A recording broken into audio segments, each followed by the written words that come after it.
Harap niyo ba? Paano ba? Hindi ko naman pinangarap yon.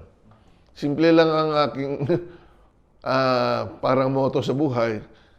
Gagawin ko lang yung pinaka-best kung saan man ako. And of course, pagbata, competitive. Na gawin mo yung pinaka-maayos.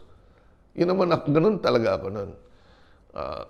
Pati nga sa sports, sinasalihan ko lahat kung kaya ko. But of course, as you mature, pipili ka lang ng kasi hindi ka naman Superman. So, doon ka muna mag-focus sa kaya mo. Simple lang din ang pangarap ko noon, matulungan ang aking parents sa sa pagtulong din sa aking mga kapatid, no? Kasi ako panganay. Para ang importante, you do your best. Anywhere you are, kung saan man ka nilagay ng Panginoon. And so, ang buhay ko is a life with opportunities taken. No, I took some opportunities. I decided not to yung iba. So, ganun ang nangyari sa akin. So, for example, I was able to compete during high school sa iba-ibang mga contest like writing, science quizzes, attending many conferences. Pero that was it. It's part of school activity or in sports, ganun. I never intended to be a geologist, but unfortunately, I did not pass the quota score for civil engineering in UP. 100 lang ata ang kinuha. So I was asked to enroll in a non-quota course, and that was geology. But originally, hindi geology ang intended course ko. Non-quota block section ang i-enrollan ko. Pagdating ko sa UP, puno na lahat. So panic time, maghanap ng non-quota course geology. Then nagustuhan ko, hindi na ako lumipat. So hindi talaga original na hindi. Bakit engineer sir ang gusto mo? Ba't Yun lang alam ko masyado Dalawa, doktor, teacher, engineer, yung ibang kaklase ko, accountant, or uniformed, PMA ka, yun lang, hindi masyado. Hindi naman sikat ang geology nun Pero may influence sa pamilya sir sa pagpili. Wala. Nagkataon lang na hindi ako nakapasa sa quota course at nahuli ako sa enrollment. Kaya hindi ako nakapasok sa block section kasi wala na, full na.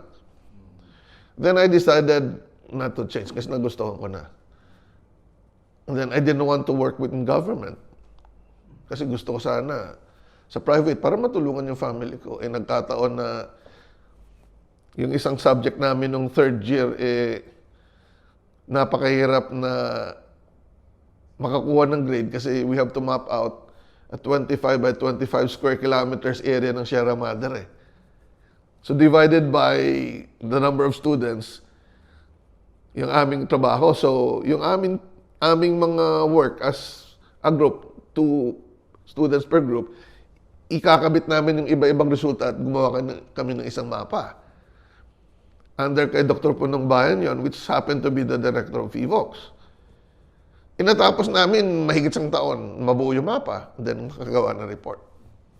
So actually, yun yung last subject ko kasi nung 4th year ako, karamihan ng kinukuha kong kurso elective na lang Kasi wala na ako masyadong kukunin. Habang naghihintay na matapos yung mapa. So doon ako na influensya na pumasok sa government kasi kailangan ko ng grade na si Dr. Bunumbay lang magbibigay kasi yun na last subject. Mga 3 beses siyang magsabi sa akin na mag-apply ka. So after the 3rd question nung tinanong niya ako kung nag-apply na ako, sabi ko hindi pa. Ay sinamanan niya ako mag-apply. So that was my journey to government. And then then I studied sa US.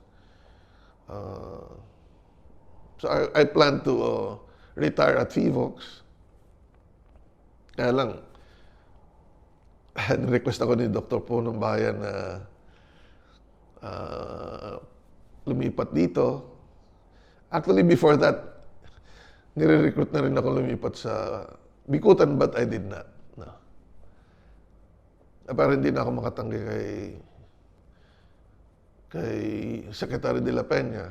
And then ang ang ano naman ang hawakan ko ay disaster related and still managing FIVOX until I was asked to transfer to scientific and technical services. Last two questions.